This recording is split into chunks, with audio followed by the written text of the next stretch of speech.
महाकाय सूर्यकोटि समप्रभ निर्विघ्नं कुरु मे देव सर्वकार्येषु सर्वदा। जब रात होती है तो हम एक दिया जला लेते हैं और उसकी रोशनी में खुद को महफूज समझते हैं, मगर उस रोशनी के परे जो अंधेरा है वो अपने अंदर बहुत सारी कहानियां समेटे हुए है और इन्हीं कहानियों को आप तक लेकर आता है रात के अंधेरे में।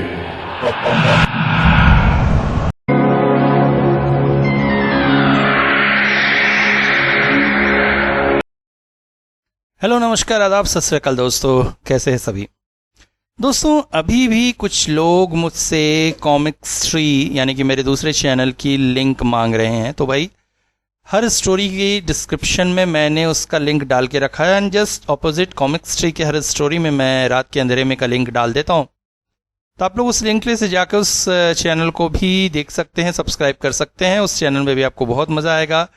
कॉमिक्स को लाइव ऑडियो वीडियो मिमिक्री के थ्रू लाने की कोशिश करता हूं मैं, बिल्कुल ऐसा लगे जैसे कि आप कोई कॉमिक्स नहीं देख रहे हैं, एक जिंदा मूवी देख रहे हैं। आशा करता हूं आप लोगों को वो चैनल भी पसंद आएगा, तो डिस्क्रिप्शन से आप कॉमिक्स ट्री में चले जा सकते हैं। आज मैं कोई हॉरर स्टोरी नहीं लूँगा, आज एक कालजयी रचना लेने वाला हूँ, कविगुरु रविंद्रनाथ टैगोर जी द्वारा लिखी हुई एक कहानी जो मैंने काफ़ी छोटी उम्र में सुनी थी। उसके बाद कई बार उसे पढ़ा सुना एंड हर बार उसे पढ़ने और सुनने में एक अलग ही थ्रिल लगता है। बहुत प्यारी रचना है उनकी, संपत्ति समर्पण। आप में से बहुत से लोगों ने इसे सुना या पढ़ा होगा। अगर सुना या पढ़ा है तो अच्छी बात है, और अगर नहीं पढ़ा या सुना है तो आप लोगों के लिए बिल्कुल नया अनुभव रहेगा। मैं जा रहा हूं घर छोड़ के, मुझे नहीं रहना आपके साथ। देवदत्त अपने पिता से लड़कर घर छोड़कर जाने लगा। वैसे देवदत्त का जाना उसके पिता पर कोई बड़ी बात नहीं थी, मगर समाज दिखाए उसके पिता ने उनसे कहा, अच्छा तो बुढ़ापे में पिता को छोड़ के जाएगा, वाह, अरे उम्र भर तुझे खिलाने पिलाने में जितना खर्चा हुआ है, कहां तो वो चुकाने की बात करेगा। नहीं, पिता को छोड़ के जाने हैं, जाता है तो जा जा जा। वैसे देवदत्त पर पिता नरेंद्र दत्त का कोई बहुत ज्यादा खर्च नहीं हुआ था, क्योंकि नरेंद्र दत्त एक स्वभाव से सन्यासी किस्म के व्यक्ति थे। उनका मानना था कि मनुष्य को हमेशा मितव्ययता में जीवन जीना चाहिए। जीभ के स्वाद के पीछे पागल होना, नए नए वस्त्र और आभूषण पहनना, ये सब उन्हें कभी भी पसंद नहीं था। जितना ज्यादा हो सके धन को संचयित रखो और कम से कम अपनी आवश्यकताओं की पूर्ति करो। वो तो बहुत सी और भी चीजें नहीं करते, मगर क्या करें, प्रकृति ने कुछ स्वरूप ही ऐसा दिया है। जैसे ठंड, बिना मतलब की ठंड पड़ती है, रंग बिरंगे स्वेटर पहन के लोग घूमते हैं। अरे जब एक चादर लपेट लेने से ठंड से बचा जा सकता है, तो क्यों बिना मतलब का फैशन और रंग बिरंगे काम करना। वैसे ही खान पान, क्या जरूरत है अच्छे अच्छे मिष्ठान और भोजन की, पेट ही तो भरना है, कुछ भी खा लो। व्यर्थ में धन व्यय करते रहते हैं लोग। ऐसे ही बीमार पड़ने पर जब प्राकृतिक चिकित्सा द्वारा ठीक हुआ जा सकता है, तो क्यों पैसे खर्च करना। और इसी सिद्धांत को मानते हुए, और ऐसा ही कुछ हुआ। नरेंद्र दत्त की पत्नी की मृत्यु के समय डॉक्टर ने लिख कर दी दवाएं वो मंगाने को किसी भी तरह से तैयार ना हुए, अपितु योग प्राणायाम जैसी बातें बताने लगे और पत्नी के ठीक होने का दावा करने लगे। मगर पत्नी बहुत ही गहन रोग से ग्रसित थी, इसलिए संसार छोड़कर चली गई। अब होनी को कौन टाल सकता है, बस यही सोचकर नरेंद्र दत्त ने संतोष कर लिया। मगर जब पुत्र देवदत्त का विवाह हुआ तो उसकी अभिलाषाएं आशाएं बढ़ने लगी। पत्नी के लिए भी वो अच्छी अच्छी चीजें चाहता था, और हद तो तब हो गई जब उसकी पत्नी बीमार पड़ी। डॉक्टर ने लिख दी दवाइयों की लंबी फहरिस्त। अब इतनी महंगी महंगी दवाओं पर खर्च करना भला कहां का बुद्धिमानी है। और वही हुआ। देवदत्त की पत्नी भी स्वर्ग सिधार गई। इस पर देवदत्त फफक उठा था। क्रोध के मारे पिता का घर छोड़ के जाने को तैयार था। पिता ने उसे समझाया कि कौन सी पत्नी जिंदगी भर रहने वाली थी। जैसे तेरी माँ, तेरी दादी सब इस संसार को छोड़ के गई, वैसी तेरी पत्नी भी गई। अब इस पर इतना क्रोधित होने का क्या है। मगर पुत्र देवदत्त ने किसी भी तरह पिता की बात न मानी और अपने पुत्र विष्णुदत्त को लेकर घर छोड़कर चला गया। देवदत्त के जाने से नरेंद्र दत्त को उतना बुरा नहीं लगा, मगर विष्णुदत्त का जाना उन्हें कुछ खल रहा था। हालांकि कल तक यही बच्चा उनके परेशानी का कारण था। दिन भर उधम धमा चौकड़ी, दीवारों पर चित्र बनाकर उन्हें खराब करना, उनके तकिए बिस्तर चद्दरों को बिखेर देना, उनकी धोती फाड़ देना, न जाने कितने खर्च करवाता था दुष्ट। कभी कभी तो नरेंद्र दत्त को लगता था कि ये पैदा ही नहीं हुआ होता तो अच्छा होता। मगर अब जब वो घर पर नहीं था तो घर सुना सुना सा लग रहा था। ऐसा लग रहा था वो था तो ही अच्छा था। इसलिए काम धंधा तो था नहीं कुछ। नरेंद्र दत्त दोपहर के समय जब गांव के सब लोग खा पी कर विश्राम कर रहे होते, हाथों में हुक्का लिए गांव में फिरते रहते। अब गांव के बदमाश लड़कों को तो काम नहीं। जहां उन्हें देखते कभी चिढ़ाकर कभी पत्थर मारकर भाग जाते। अब ठीक है, पत्थर मार रहे चिढ़ा रहे, मगर ये क्या चमगादड़, उनका नाम चमगादड़ क्यों रखा उन लोगों ने, ये उन्हें समझ में नहीं आया। मगर समय को तो पंख लगे होते हैं। धीरे धीरे समय अपने आप बढ़ता चला गया। नरेंद्र दत्त की दिनचर्या यही थी। सुबह से उठकर योग प्राणायाम और हल्का फुल्का मितव्ययी भोजन, और उसके बाद हाथों में हुक्का लिए गांव फिरते रहना। कभी कोई मिल गया तो उसके घर पर बैठ जाना और चाय नाश्ते का बिना खर्च का पाला निपटा लेना। ऐसे ही एक दिन गांव में घूमते घूमते उन्होंने देखा कि एक नया बच्चा गांव के सभी बच्चों का सरदार बना हुआ है। उफ, क्या दिमाग था उस लड़के का। ऐसी बदमाशियां तो गांव के बच्चे भी नहीं कर सकते हैं।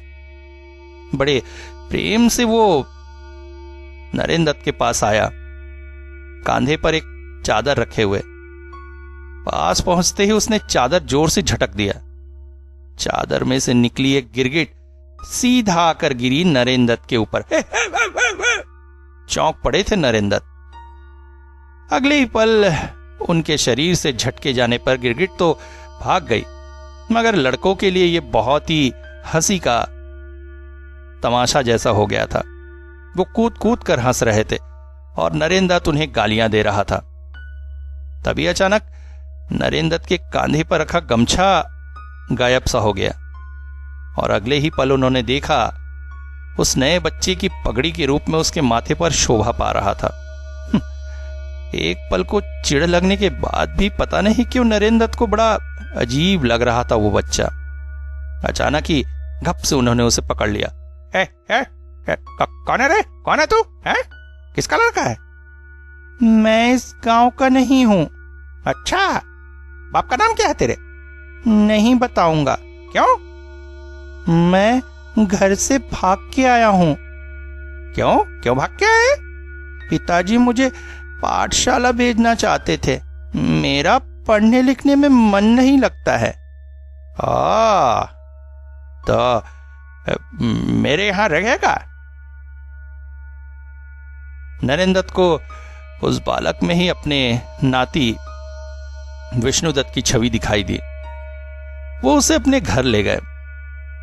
उसके बाद से तो जैसे नरेंद्र दत्त की हालत ही बदल गई।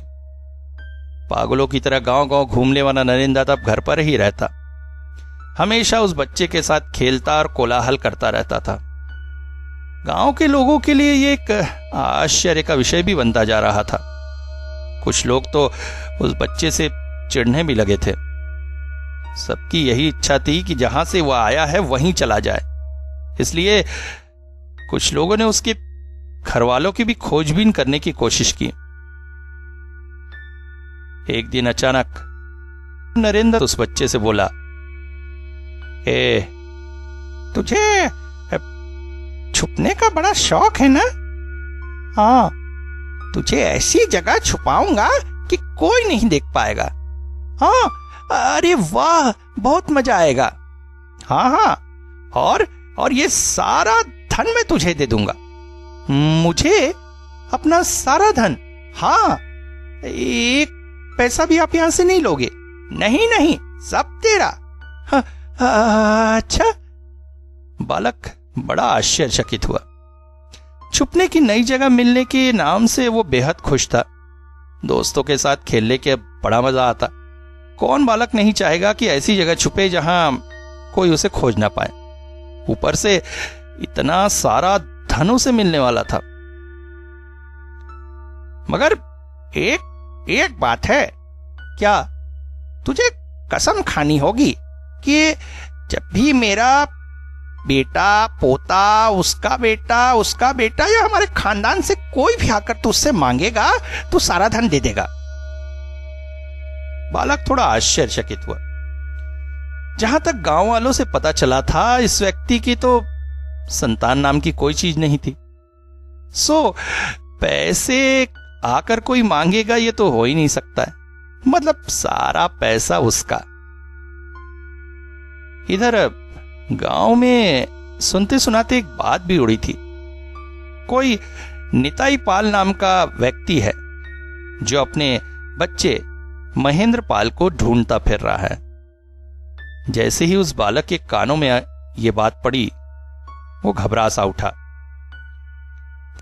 नरेंद्र दत्त ने पूछा, क्यों रे, तू इतना क्यों डर रहा है? वो मेरे पिताजी हैं, मुझे ढूंढ रहे हैं। अगर मुझे पकड़ लिया तो गांव ले जाकर पाठशाला में भर्ती कर देंगे। मतलब जल्द से जल्द तुझे वहां छुपाना पड़ेगा। हाँ, आप मुझे जल्दी से छुपा दीजिए, पिताजी मुझे खोज ना पाए। पिताजी चले जाने के बाद फिर मैं वापस आ जाऊंगा। 2 दिन बाद अमावस्या की रात थी। नरेंद्र दत्त ने बालक को कहा कि उस दिन वो उसे ले जाकर छुपने की जगह दिखाएगा। शाम ढले ही बालक उतावला होने लगा। दादा चलो ना, छुपने की जगह दिखाओ ना। अरे अभी नहीं, और रात होने दे। किसी तरह से रात हुई। बालक फिर रो पड़ा। दादा चलो ना, दिखाओ ना। अरे अभी गांव वाले सोए नहीं हैं, अभी जाएंगे तो सबको पता चल जाएगा, अभी रुक। इस तरह रात के 1 बजे के करीब नरेंद्र दत्त उस बालक को लेकर चल पड़ा। बालक नींद से बेहाल था, मगर छुपने की नई जगह के बारे में जानने की लालायिकता ने उसकी नींद को थोड़ा कम कर दिया था। पूरा गांव सुनसान और वीरान था। सब अपने अपने घरों में सो रहे थे। रास्ते में झींगरों की आवाज और कुछ भौंकते कुत्तों की आवाज थी।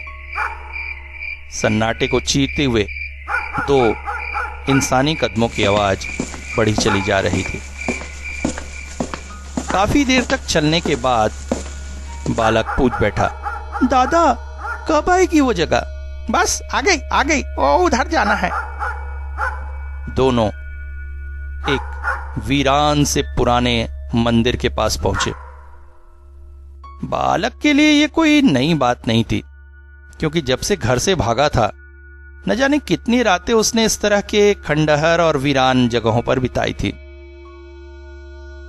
इसलिए उसके मन की जो आशा थी वो धीरे धीरे कम होने लगी। मगर हां, जगह थी अच्छी। दोस्तों के साथ छुपन छुपाई खेलने में मजा ही आता इस जगह। अचानक नरेंद्र जमीन से एक बड़ा सा पत्थर हटाने लगा। बालक आंखें फाड़े उस जगह को देख रहा था। पत्थर हटते ही नीचे की तरफ सीढ़ियां जाती दिखाई दी। यहां पर रोशनी थी, मशालें जल रही थी। बालक समझ गया दादा पहले भी यहां आता रहा है। दोनों सीढ़ियों से नीचे चल पड़े। अंदर एक बड़ा सा कमरा था जिसके बीचों बीच बहुत सारे मटकों पर सिक्के, हीरे जवाहरात रखे हुए थे। देख देख, ये सारा धन मैं तुझे देने वाला हूं। बालक सुनकर खुश हो गया। उसके बाद नरेंद्र दत्त ने उसे सामने एक पीढ़े पर बैठा दिया जिसके चारों ओर आरती का दिया, पूजन सामग्री, रंगोली इत्यादि थी। ये क्या है? अरे पहले तुझे देवता बनाकर पूजना पड़ेगा, फिर तो सारा धन तुझे दूंगा। देवता की तरह पूजे जाने की बात पर खुश होकर बालक पीढ़े पर बैठ गया। नरेंद्र दत्त ने उसके माथे पर तिलक लगाया, गले में माला रखी, उसकी आरती की और फिर कुछ अजीबोगरीब मंत्र बड़बड़ाने लगा। काफी देर तक यह प्रक्रिया चलती रही। बालक नींद की वजह से भी परेशान था और इतनी लंबी पूजा प्रक्रिया से भी वो थोड़ा भयभीत हो रहा था। अचानक बोल पड़ा, दादा ये क्या हो रहा है? आप क्या कर रहे हैं? अरे रुक, पूजा करने दे। कहते हुए थोड़ा सा खिन्न होकर नरेंद्र दत्त मंत्र जाप करता रहा। फिर अचानक वो बोल पड़ा, अब सुन, जो मैं दोहराता हूं उसे तू भी दोहरा, समझा? बोल, मैं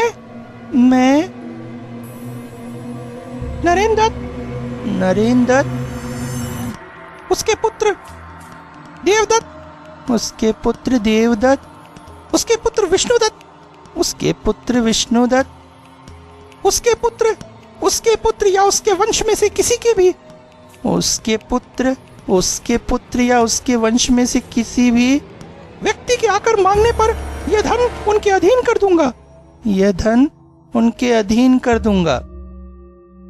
इसके पश्चात तो जैसे आवृत्तियों की झड़ी लग गई। देवदत्त नरेंद्र दत्त बार बार यही बातें दोहराता जा रहा था। बालक नींद की थकान की वजह से परेशान होने लगा था। बार बार वही बातें दोहराते दोहराते उसका सिर घूमने सा लगा था। वो बोल पड़ा, मुझे नहीं चाहिए ये पैसे, धन नहीं छुपना है यहाँ, मुझे अपने पिताजी के पास जाना है, मुझे जाने दीजिए। मगर नरेंद्र दत्त अपनी पूजन में व्यस्त रहा। दादा मुझे जाने दीजिए ना। धीरे धीरे वो छोटा सा कमरा दिए की धुएं से भरने लगा। अब उस कमरे में सांस लेना भी मुश्किल होता जा रहा था। अचानक ही बालक ने देखा नरेंद्र दत्त सीढ़ियों से ऊपर जा रहा है। वो घबरा कर चीख उठा, दादा कहाँ जा रहे हो? मुझे भी ले जाओ। अब तुझे यहीं रहना है, समझा? यहीं रह चुपचाप।